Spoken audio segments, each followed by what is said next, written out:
sore, waktunya makan-makan rumput hijau-hijauan. Bagus untuk kesehatan tentunya teman-teman semua ya. Bismillahirrahmanirrahim. Assalamualaikum warahmatullahi wabarakatuh. Bagaimana kabarnya teman-teman semua? Semoga saat ini lagi dalam keadaan sehat walafiat ya. Amin ya rabbal alamin. Terus kali ini kita tidak akan membahas yang berat-berat saja. Kita akan lihat saja komen-komen dari teman-teman semua, karena di sini sekalian saya minta maaf kalau di antara komentar-komentar teman-teman semua di video-video kami ada beberapa yang tidak sempat kami balas. Ini bukan sengaja tidak mau balas, tapi terkadang kelewatan ya teman-teman semua, kelewatan kita tidak membacanya. Jadi kami sendiri pun tidak tahu kalau ada komentar itu, jadi mohon dimaafkan. Ini kali ini kita akan coba menjawab 1, 2, 3 pertanyaan ya dari teman-teman semua. Semoga bisa mewakili buat teman-teman semua. Semoga juga bisa ya sekedar jadi bahan pertimbangan buat teman-teman semua. Bagaimana keadaan kandang kami, itulah yang terjadi di kandang kami, dan itu semoga bisa jadi rujukan juga buat teman-teman semua. Ada baik tidaknya dan sebagainya, mau diikuti atau tidak diikuti terserah. Yang pasti ini adalah pengalaman kami dari kandang sederhana kami sendiri juga. Oke, langsung saja teman-teman semua ya. Kita ambil pertanyaan pertama ini random saja pertanyaan dari teman-teman semua. Mohon maaf kalau tidak semua bisa kami jawab, ini cuma beberapa saja. Ya, dan langsung saja ini pertanyaan pertama dari Roy Jeko ya. Bang, tanya dong kalau harga satu ayam yang siap bertelur berapa? Oke, ini harga tiap daerah berbeda-beda ya teman-teman semua.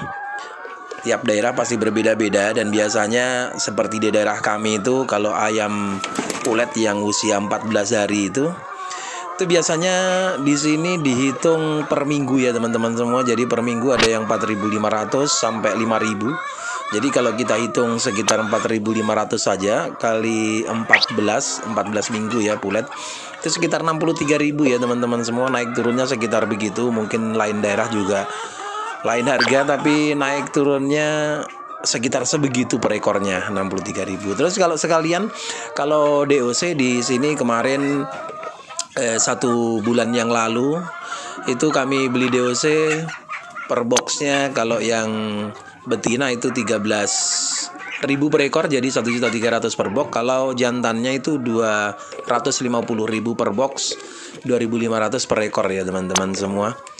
Oke, semoga terjawab yang ini. Lanjut kita ke pertanyaan berikutnya dari Pak Yudi Budiarto ya. Pak, untuk 300 ekor ukuran kandangnya berapa Pak? Terima kasih banyak. Oke, kami sendiri ini di sekitar populasi sekitar 300 ekor, dan kandangnya ukurannya 5 kali 7 meter ya, berarti 35 meter persegi. Dan untuk 300 ekor ini sebetulnya masih lumayan luas, jadi sebetulnya masih bisa sekitar 350 ekor ya teman-teman semua. Jadi kalau di kira-kira per meter perseginya ya sekitar 10 ekor lah ya teman-teman semua. Itu kami rasa sudah tidak terlalu sempit atau terlalu luas ya. Kira-kira sebegitu teman-teman semua ya, 10 ekor per 1 meter perseginya. Oke, lanjut ke pertanyaan berikutnya. Ini dari Ricky Safari ya teman-teman semua. Populasi 500 ekor. Apakah cara nyampur pakannya masih seperti biasa Mas? Apakah nggak kasihan sama Pak Profesor? Ini om saya maksudnya ya. Pegel pasti itu Mas nyampur pakannya.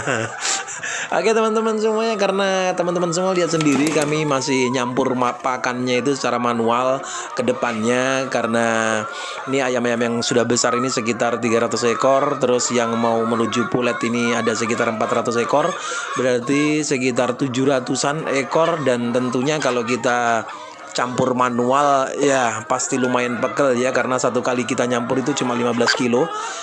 Jadi kalau kita perlukan sekitar 70-an lebih kilo pakan per hari, berarti bisa sampai 5 kali nyampur ya. 70 kilo bagi 15 kali itu 4 kali lebih ya, hitunglah 5 kali nyampur ya teman-teman semua. Dan itu tentunya akan sangat melelahkan. Makanya kedepannya nanti kita akan beli mesin pencampur pakan tentunya ya teman-teman semua. Ini salah satu kekurangan kalau kita nyampur pakan sendiri, memang diperlukan tenaga lebih tapi kurang di bagian uangnya ya. Jadi bisa menghemat di sini teman-teman semua. Oke, lanjut kita ke pertanyaan berikutnya. Ini dari AI ya teman-teman semua. Maaf bang, ayam umbaran berapa tingkat kematiannya selama ayam 9 bulan? Ini panjang sekali jawabannya kalau kita mau uraikan ya teman-teman semua. Karena teman-teman semua tahu bahwa ayam-ayam kami ini tanpa vaksin. Jadi cuma satu kali waktu datang saja itu kita kasihkan NDIB.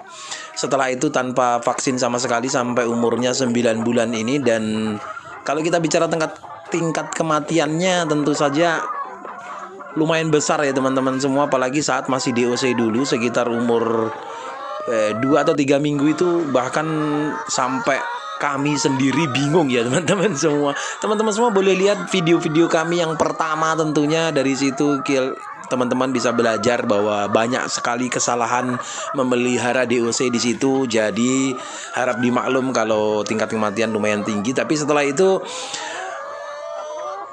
sampai usia dari pulat sampai usia produksi 9 bulan lebih ini tingkat kematian tidak terlalu tinggi ya, sekitar 2-3% lah teman-teman semua. Karena kalau boleh cerita, baru beberapa 1 minggu yang lalu ya kira-kira itu pernah memang terserang sakit 1 minggu lebih dan hampir tiap hari ada kematian, itu sekitar 10-15an ekor ya teman-teman semua. Dan untungnya segera kita antisipasi, kita lihat segala gejalanya, kemudian akhirnya kita kasihkan Neomeditril itu selama 5 hari dan alhamdulillah sekarang sudah tidak ada kematian lagi dan ayamnya kembali sehat-sehat lagi teman-teman semua ya.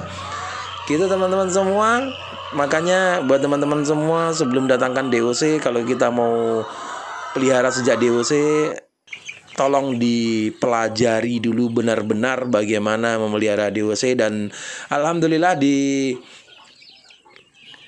gelombang kedua ini kami datangkan DOC sampai umur hampir 2 bulan ini tingkat kematian baru 3 ekor ya teman-teman semua, alhamdulillah. Oke, semoga terjawab ya, karena kekurangan pengetahuan dulu makanya tingkat kematian lumayan besar dulu. Oke, lanjut ke pertanyaan berikutnya ya teman-teman semua.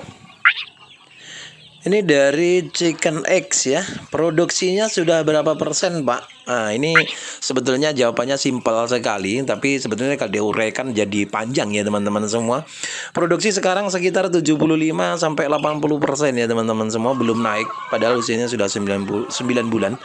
Ini kami sadar diri bahwa ayam petelur itu bagaimana berproduksinya di saat usia produktif itu juga tergantung dari bagaimana kita menangani ayam saat DOC sampai pulet ya teman-teman semua. Penanganan saat DOC sampai pulet ini sangat berpengaruh sekali dengan presentase hasil telurnya nanti ya teman-teman semua saat ayam sudah produksi ya.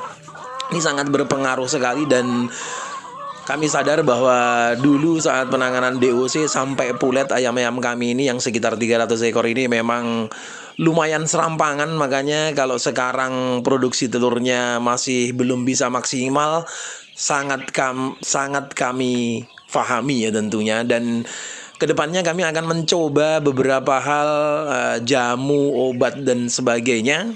Makanya nanti teman-teman ikuti terus, semoga telur kita nanti persentasenya bisa 80% lebih ya teman-teman semua.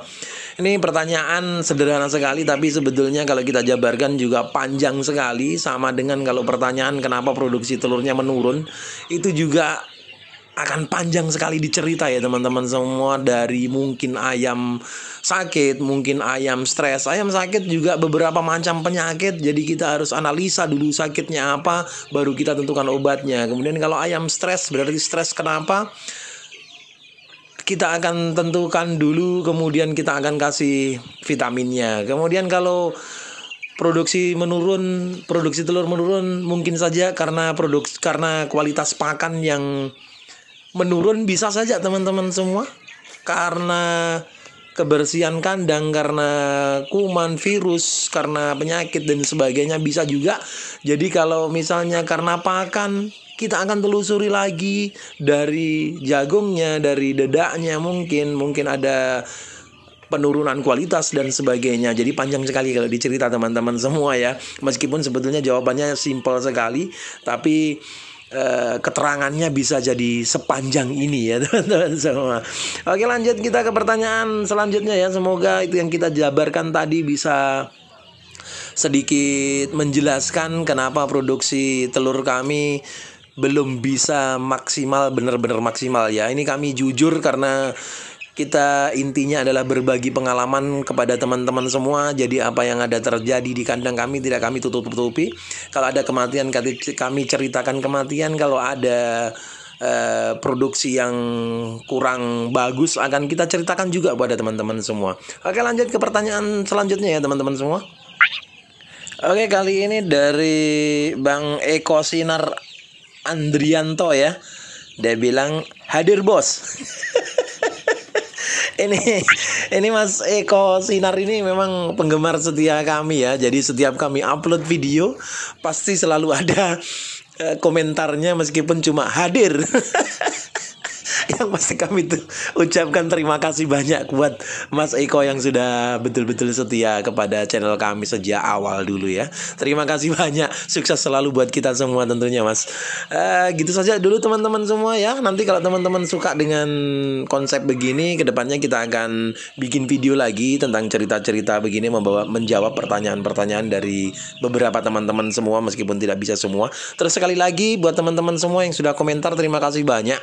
Mohon maaf kalau ada 1-2 yang belum sempat kami balas. Sebisa mungkin akan kami balas. Dan kalaupun itu tidak terbalas, pasti karena kami tidak melihat saja pertanyaan itu.